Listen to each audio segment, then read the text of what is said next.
turamushimira Nyagasani ushobora byose, Nyagasani we nyiri biremwa, Nyagasani we wabiremye kandi akaba ari we ubibungabunga ibihe byose. Turasabira amahoro n'imigisha n'umwa y'Imana Muhammadi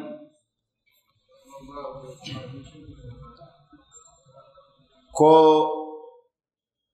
Imana mbese yamutumye ikamutwoherezaho akitanga agakora, abantu bakamugora, twebwe ubundi twamwitura iki uretse kuvuga tuti Imana imuha amahoro n'umugisha sallallahu alayhi sallam. Nta maturo, nta bunyobwa twamushyira, nta gacapati twamugurira.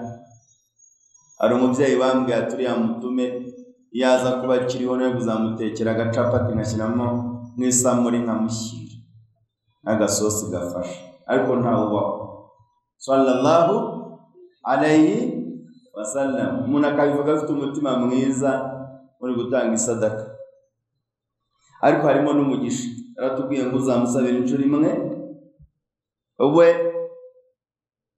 icyo azatwitura si we Nyagasani Allah subhanahu wa ta'ala niwe twishyura. Allah aduhe amahoro inshuro 10 kubwo gusabira intumwa y'Imana Muhammad sallallahu alayhi wasallam.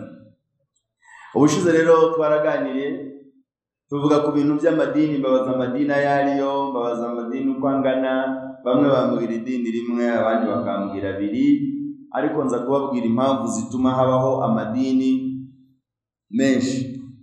Mbabwira ibijyanye n'imyemerere y'intumwa, n'ibyo zagiye ziza, n'ibitabo uburyo byagiye bimanuka. Ntabwo ibitabo byamanutse imbumbe, ahubwo ibitabo byamanutse ari amagambo yazaga ku ntumwa yitwa cyo. Imana yagiye inabisobanura mu gitabo cya Qur'an ko runaka yahawe amagambo yitwa cya. Ibrahim alayhi salam ahabwa amagambo yitwa Sof, Dawidi ahabwa amagambo yitwa Zaburi, Isa alayhi salam ahabwa amagambo yitwa Injili, Musa alayhi salam ahabwa amagambo yitwa Taurat, intumwa y'Imana Muhammad sallallahu alayhi wasallam ihabwa Qur'an. Ariko tumaze kuvuga kuri iyo ngingo, abantu nibibaze ko mu bitabo tuvuze nta Bible irimo. Bible yavuye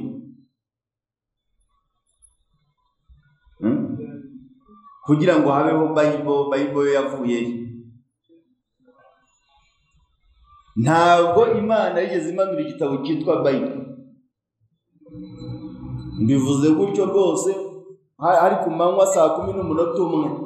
Ntabwo Imana yigeze imanura ku isi igitabo cyitwa Bibiliya. Abatari babizi babimenye, Imana ntabwo yigeze imanura Bibiliya ku isi. Ariko noneho n'abagiye kuyandika ntabwo bayanditse ari igitabo.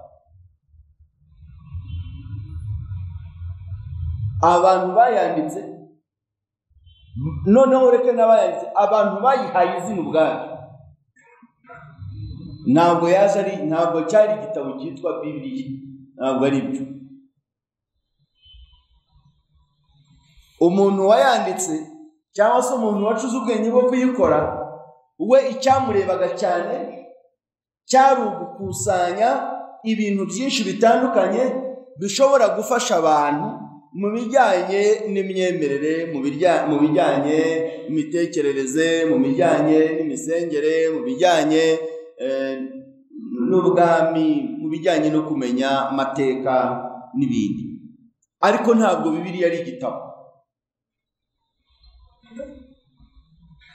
Nabu urugero rero wenda kugira ngo aho ngaho matinde gato, nze kubabwira impamvu zo kuba umwisilamu umunsi nazigarukaho gato kubera iki intumwa y'Imana Muhammad sallallahu alaihi wasallam yaje. Bible ni bibiliyoteke mu Kinyarwanda, ni ikoraniro ry'ibitabo kubera ko ntabwo harimo igitabo kimwe. Umuntu utabizi uzi ko hari umwisilamu buriho atarumva Bible cyangwa nayifateho cyangwa amenye nk'amakuru yayo. Bible igitabo no igitabo ni igitabo. Kera abantu bakivuga ya magambo mabi cyabakafi nawe yagikora wagira ngo kugikoraho nabyo biteye ingorane. Ariko nta ngorane biteye. Icyo tugufasha ni ukumenya icyo gitabo icyo ari cyo, ni ukumenya ibyo bintu uko bigenda, ni ukumenya icyo bisobanura icyo ari cyo. Iyo ufashe igitabo cya Bibiliya cyangwa se yego Bible, usanga ubwabyo izina ryacyo risobanura ko ari ikoraniro ry'ibitabo. Icyo kizeho izina ubwaryo. Ariko nanone waza mu miterere y'igitabo nk'ubushakashatsi ugasanga nacyo kitari igitabo mu buryo bw'imyandikire, kubera ko igitabo kigira umutwe wa mbere, kikagira umutwe wa kabiri, kikagira uwa gatatu, kikagira uwa nyuma.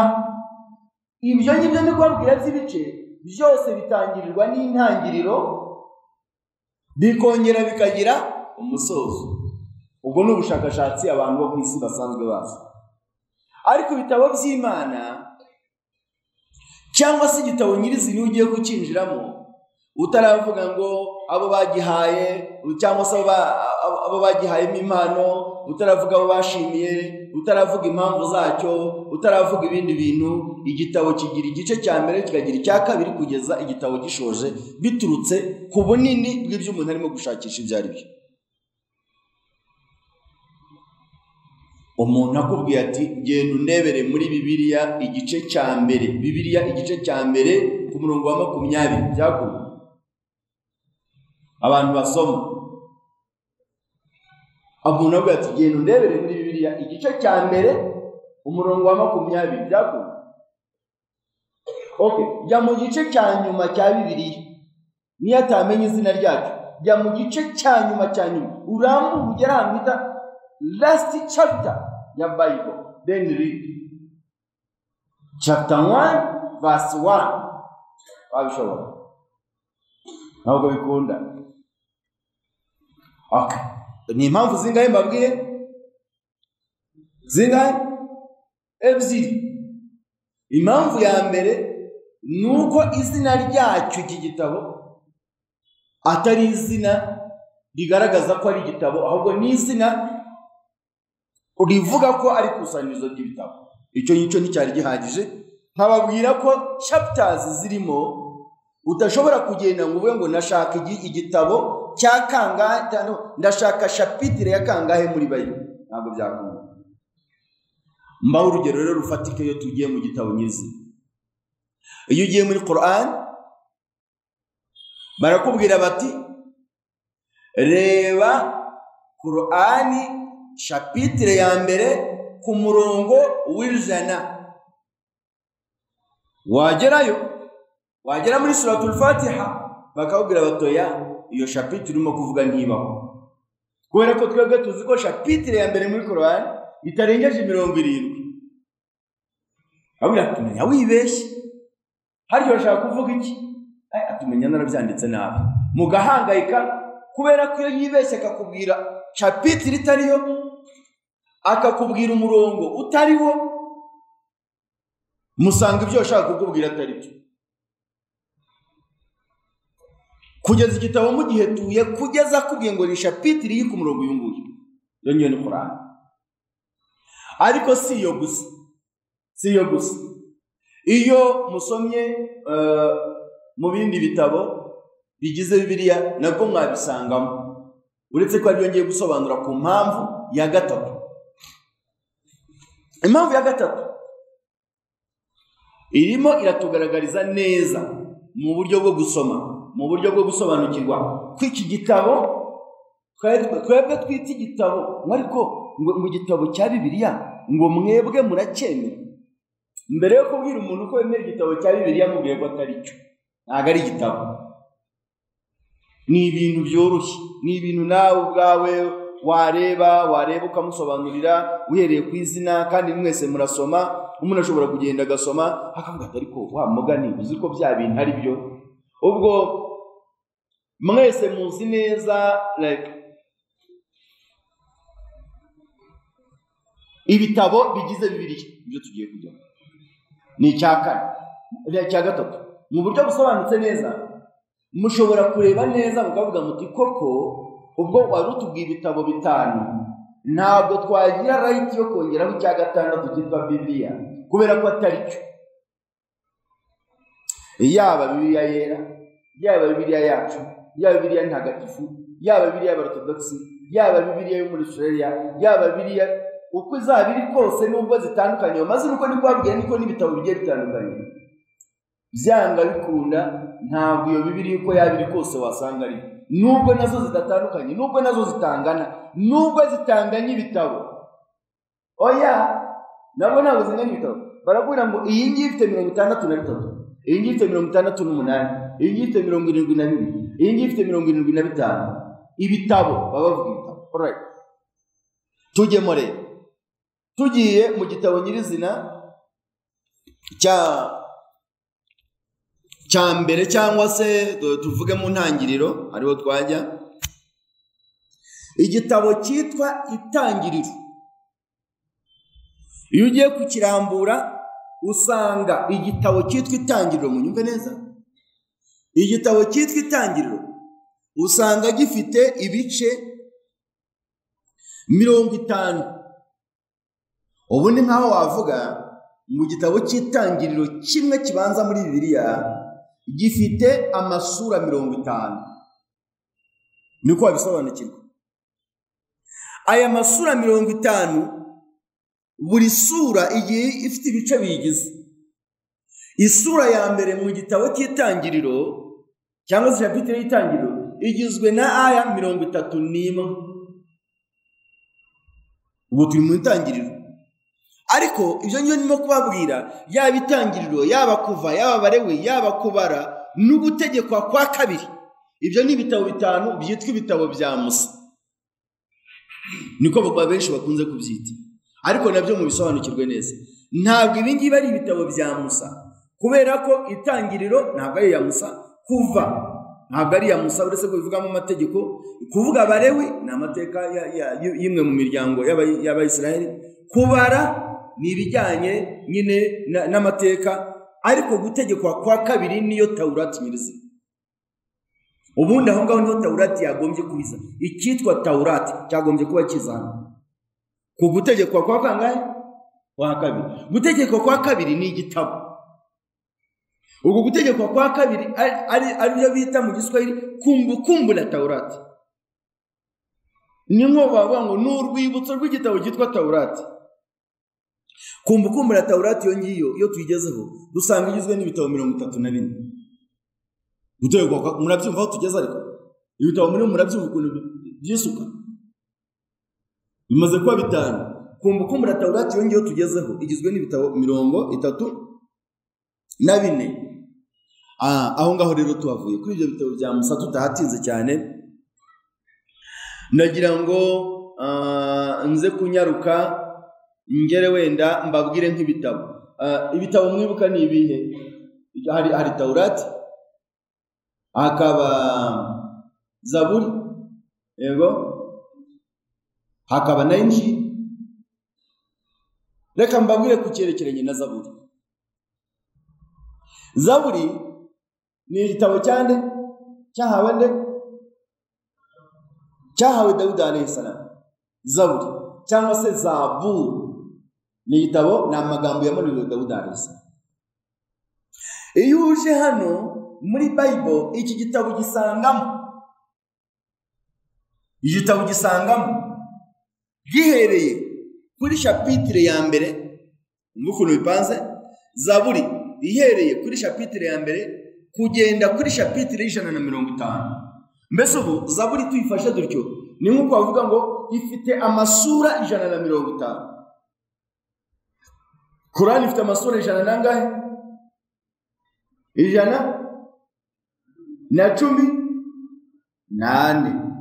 Zaburi abayanditse hano abagerageje gukusanya bakusanije ibice 150.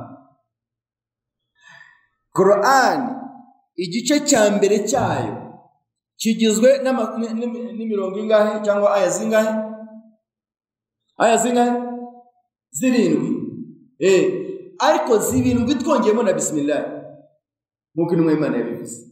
Yego ubundi byagombye kuba ari 60 tutangiye kuri alhamdulillahi rabbil alamin. Zaburi igice cyayo cya mbere ni 60.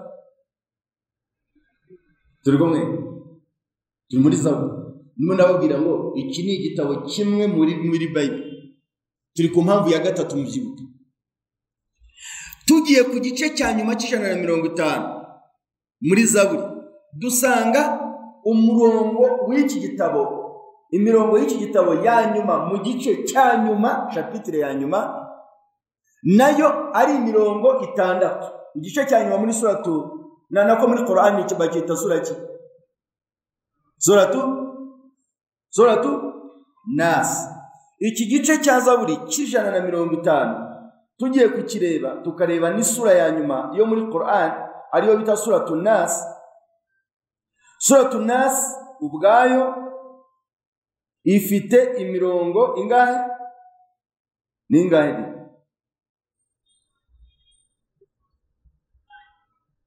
Suratu Nas tugiye kuyireba kuri a'udhu birabbin nas bismillah itagiyemo kugeza kuri minal jinnati wan nas nayo ni 60. Yego Zaburi mu ntangiriro ni 60 no guheruka ni 60. Hari hatangira suratul Fatiha, sura yitwa Fatiha. Hano hakaza mu mpera suratul Nas. Yego suratul Nas 60, suratul Fatiha nayo 60 ariko twakongeraho bismillah murabizi ko iri hose ika 60. Hano hakaba muri Quran amasura 118 naho muri Zaburi hakaba amasura 150. Hanyuma ntabwo birakwemeza, ntabwo uriyemerera ko Quran ari igitabo, Bibiliya ari kusanirizo ry'ibitabo. Kuri izo mpamvu 3 nguhaye. Hari ikindi gisobanuro wumva cyaruta ibyo nkubwiye? Ni ubuhe bumenyi waba ukoreye? Ni ubuhe bushakashatsi waba ukoreye? Amashuri yose waba warize, ibitabo byose waba warize. Ndi ntabwo naminuje cyane mu by'ibitabo, ariko nzi neza ko urwego ngezeho rwo gusoma no gusobanukirwa ibyo bintu bitatu byaba biguhagije kugira ngo Bibiliya ntabwo ari igitabo. Alright, reka tujye ku Ivanjiri. Ivanjiri ni yande? Ni ya Isa alayhi salam. Ivanjiri ya Isa alayhi salam niyo yagombye kuba yitwa isezerano rishya. Yego sibyo? Ivanjiri yagombye kuba yitwa isezerano rishya. Ivanjiri Imana niba yarabwiye Yesu amagambo yagombaga gukoresha bismillahirrahmanirrahim, ubwo Ivanjiri tugiye gushaka. Ariko none tugiye gushakisha Ivanjiri hano. Ni bande baza amavanjiri abaho? Nangaye Ivanjiri dusoma ni zingahe muri isi? Hano hafi ndavuga mu bitabo byacu. Ibitabo abantu bafite Ivanjiri ni zingahe? Sangara abantu batabizi nanone. Abadaheruka gusoma Bibiliya de cyangwa abaheruka gusoma vuba ni zingahe? Enye. Ya mbere Matayo, Luka na Mariko na Yohana. Habi Ivanjiri enye. Dusubiremo: Matayo na Mariko na Luka na Yohana. Ni zingahe? Enye. Right. Ariko ko numva turimo kuvuga ibintu bitari byo. harya twavuze ko ivanjiri ngo ari yande nze ko mutari kumbwira Yesu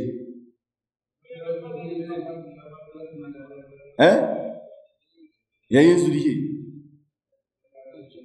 nuze bavuga ya Matayo na Mariko na Luka na Yohana ya Yesu muyize ko tubonye nye gusa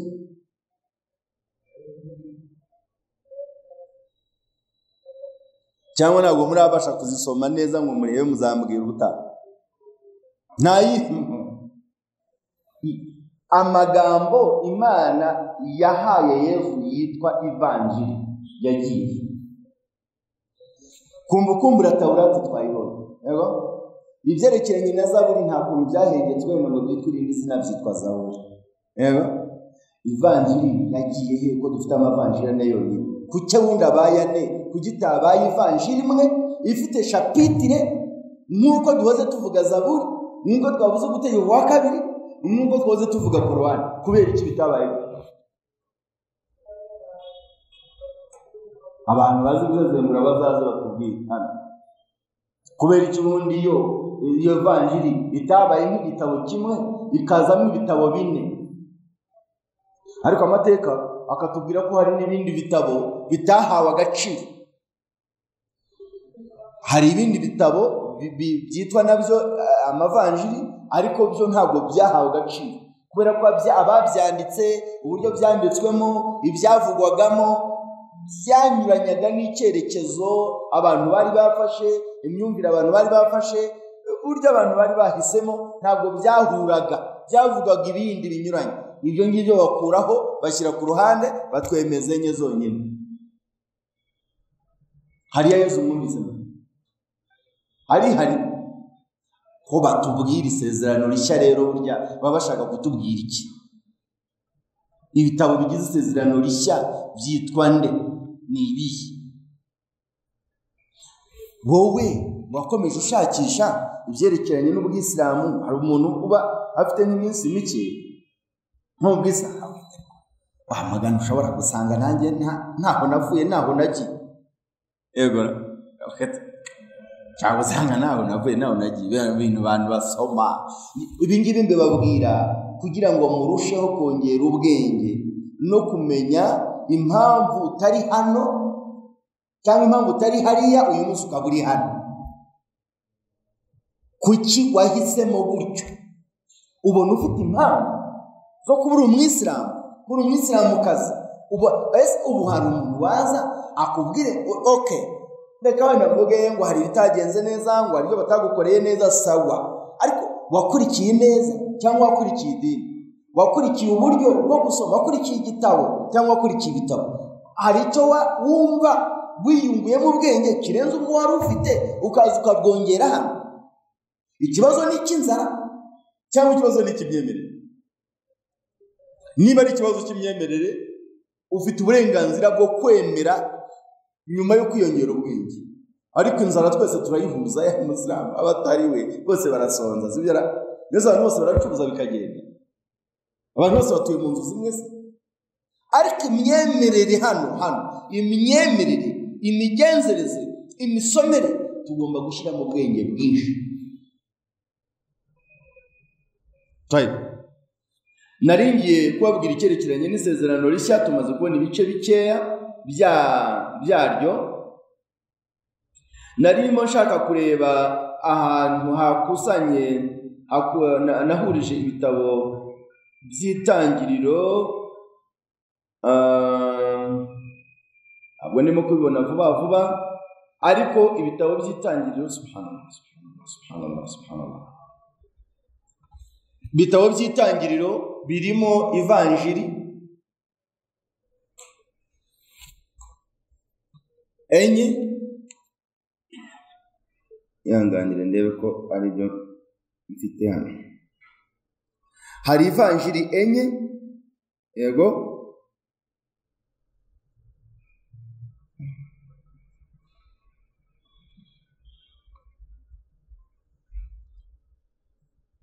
ugomba ngira ngo tubise nk'ababitondeka neza tutibeshye umuntu atazabangana abangaba ntabwo iby'isezerano rishya ntabwo babizi bana oya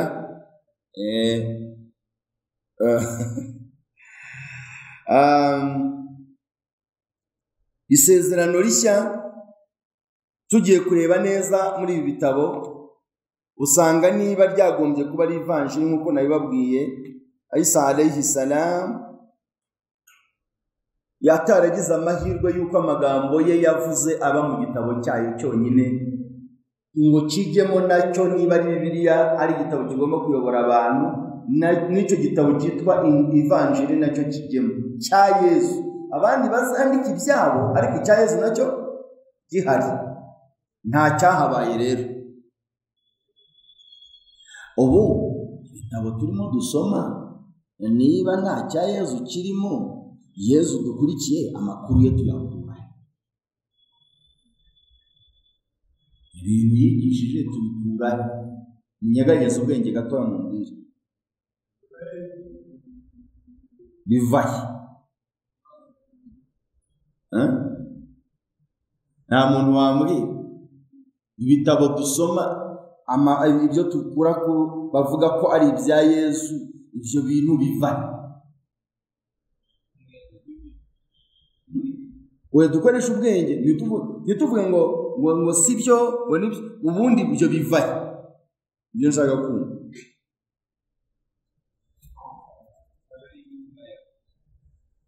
aho biva rero nuko iyo urambuye mu gitabo hano mbabwira ukuntu ibintu biba byanditse nuko iyo urambuye mu gitabo ugiye nko mu ivanjiri yanditswe n'umwe muri aba bantu reka tuvuge ivanjiri yanditswe wenda na Mariko iyo ugeze ku mutwe wa mbere w'iki gitabo hagati nta tangiriro ribamo hano nta matangiriro badushyiriramo itangiriro riba kuri Bibiliya bakubwira uko byagenze bakubwira uko byanditswe bakubwira impamvu zabyo bakubwira ikusanirizo nihe mpamvu iyi verisiyo yakozwe yego byaba mu cyongereza mu ruhe rurimi rwose rwose mu ntangiriro abantu basoma Bibiliya ntagatifu baravuga ngo ku gice cya mbere baravuga ku isura ya mbere niko navuga baravuga bati Yohana umubatiza umubatiza niko umutwe uvuga hari ahantu hatari imitwe hari Bibiliya zindi zitarimo imitwe Bibiliya yacu ntabwo wagenda ngo uyibone imitwe hari abantu bakunda kuyisoma hano abantu bajya bagicishamo amaso akane bitabo ariko ngiye mvanye mareka nzajya mbasoma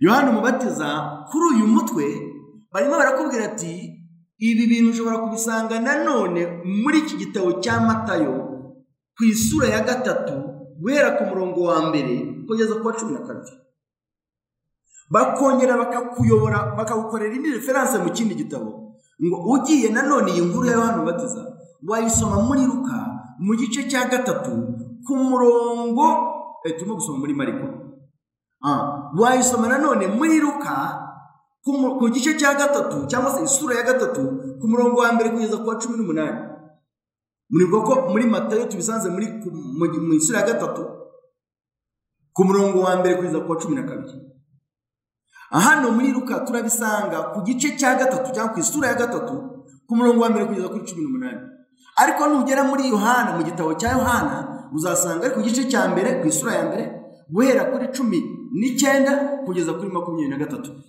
ni impamvu cy'ibyo ngibyo mbibabwiye nuko uyu muntu wanditse ivanjiri witwa Mariko iyi nkuru ko yayanditse hari uko yari yayumvise Matayo nawe hari uko yayumvise nawe yarandika muri iriya sura uyu nguyu Luka nawe hari uko yayumvise ayandika muri iriya sura Yohana nawe hari uko yayumvise ayandika muri iriya sura uyu murongo Yohana umubatiza iki gice cya Yohana umubatiza tugisanza mu masura ngahe nako mu bitabo bingahe bine ni muri amavanjiri yose uko twayavuze Mariko na Matayo na Luka na Yohana bose bavuze ku nkuru y'umuntu witwa Yohana Umubatiza. Bavuze ku nkuru ya Yohana Umubatiza. Wenda kugira ngo utaza kugira ngo nibeshye, reka ntomboze njye ku muntu witwa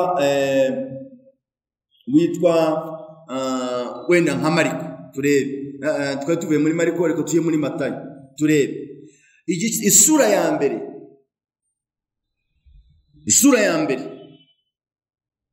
ku murongo wa mbere ku mutwe w'amagambo barimo baratubwira ngo amazina y'abasekuruza ba Yesu. Amazina y'abasekuruza bande?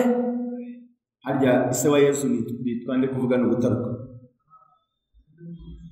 Kuvuga no gutaruka. Ise wa Yesu ni ntabwo muzi? Muracyashakisha se? Se wa Yesu ni uti bavuga ko ari Yosefu, abandi bakavuga ko ari Imana. Ntabwo mujye munyibwirira, ariko abandi bati ni Imana, unategeye numvise ko ari Yosefu, kubera ko hano bagiye kuvuga ibisekuruza. Uretse ibisekuruza byabaho ariko umuyaga gusa. Abandi bakavuga ko ari Imana, nawe urakivuze. Buriya akatubwira ko ari Yosefu, buriya musaza akatubwira ati nge niba ntawe. Sawa, abemeza ko ari Yosefu ni bande? Cyangwa abazi ko ari Yosefu ni bande? Abazi ko ari Yosefu ni bande? Abavuga se ko ari umuhungu w'Imana ni bande? Bayisilamu biragoye kuvuga, yaba bigoye. Abavuga ko ntasagira, abantu bazi ko Yesu nta babizi, bana kuvuga ikeka. Murakoze. Umuyisilamu byanyabyo ntashobora kukwemerera ko Yesu ari umuhungu w'Imana, ariko umuyisilamu ashobora kwibeshya akakubwira ko Yesu ari umuhungu wa Yosefu, nk'uko yagiye abisoma cyangwa uko yagiye abyumva. Kubera iki? Nuko byanditswe ibisekuruza bya Yesu, ariko bikaba bigenda bijya kuri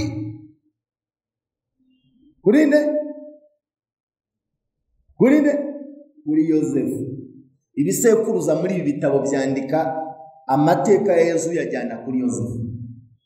Ariko tugarutse mu Bayisilamu rero, umuntu byo nyine ashobora kubyibeshyaho no mu mutwe we.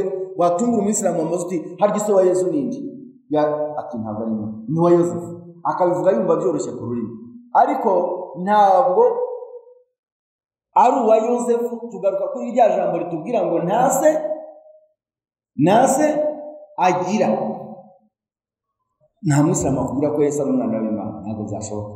Ariko n'abandi bamaze kujijuka, bamaze gufungura ubwenge, bya bindi byo kubabwira ngo ntiwumve, ngo ntuvugane n'abantu, ngo ni amayobera, ubu harababirenze.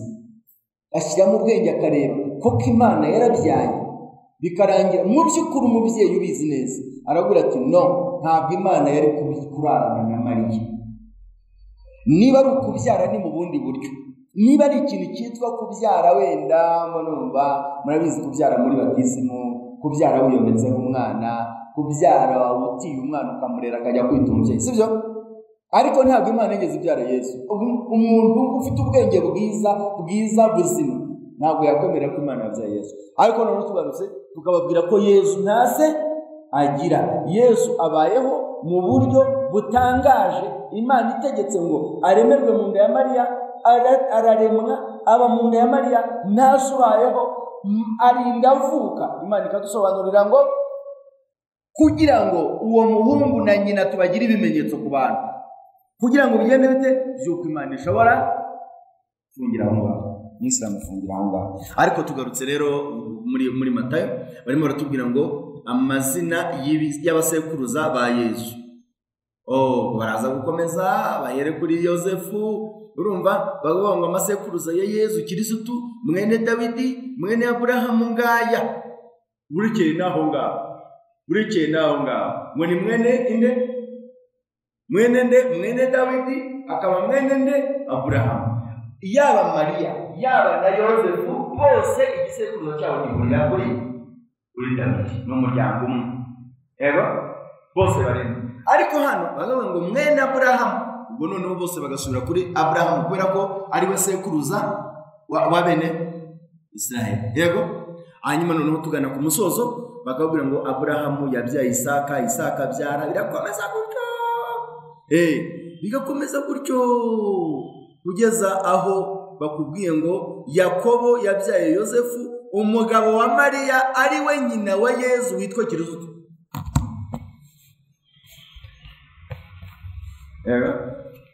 None se Mwisraeli urashaka kuvuga ko Yezu ari umuhungu wa Yosefu? Urabukisha n'undi wari we wese yabakisha. Ibi ngibi bivugwa n'abandi bantu hiryo ngiyo Yerusalemu, hiryo ngiyo mu bwami bw'Abayahudi, bivugwa hiryo ngiyo mu bwami bw'Abene Israeli bandi mu yindi miryango, mu zindi nzu z'Abene Israeli. Yego ariko ibi ngibi ntabwo bivugwa mu Bayisilamu, ntabwo bivugwa ahandi hantu, ntabwo bivugwa mu bantu bemera, kubera ko abantu bamwise umwana w'Imana bashaka kumuharabika ngo bamuteshe agaciro bijyanye n'amategeko y'Abayahudi muri iki gihe, cyangwa bijyanye n'amategeko y'Abene Israeli muri iki gihe. Namara guta agaciro, ubwo n'ubutumwa bwe buzamukurikira, n'ineza yose azakora izamukurikira. Umwana wavutse, niko tubyita muri iki gihe, umwana wavutse mu buryo budateganijwe. Apana kuvuga ngo kwa niwe n'ikinyenda, ariko icyo gihe niko bavugaga. Kuko umubyeyi akimara kubyara aje avuye hiryo ngiyo, baramubajije bati ko nyoko atari naye, iso akaba atari umwangizi, ubundi wowe uri umwana umubyaye umugwiye. Hari ikibazo kimukomereye. Izo nkuru wenda tuzazigarukaho, ariko hari n'abo nzi ko twaziganiriyeho mu bintu byashize. Ariko icyo nashakaga kubabwira ni iki? Nuko Yesu, yego, nuko ibisekuruza bya Yezu, cyangwa se amazina y'ibisekuruza bya Yezu nkuko arimaze kuyababwira, wayasanga nanone muri Luka mu isura ya 3. Ubwo ni muri bwa buryo bwo kumenya igitabo ukuntu cyanditswe, mu isura ya 3 cyangwa se mu gice cya 3 cyangwa chapitre ya 3 ku murongo wa 23 kugeza ku 38. Ariko ibi bintu batubwira batudirectinga ngo iyi nkuru nanone urayisanga mu kindi gitabo. Yego hano niho hari gutanga reference, ubundi tugiyeyo twasanga ari naho ngaho dusoze. Ubu tugiye muri Luka mu isura ya 3 twasanga aya magambo kuri 23. Twagiyeyo ko byoroshye muri Luka isura ya 3 ku murongo wa 23 barimo baratubwira ngo umva amazina y'abasekuruza ba Yesu. Ngeze muri Luka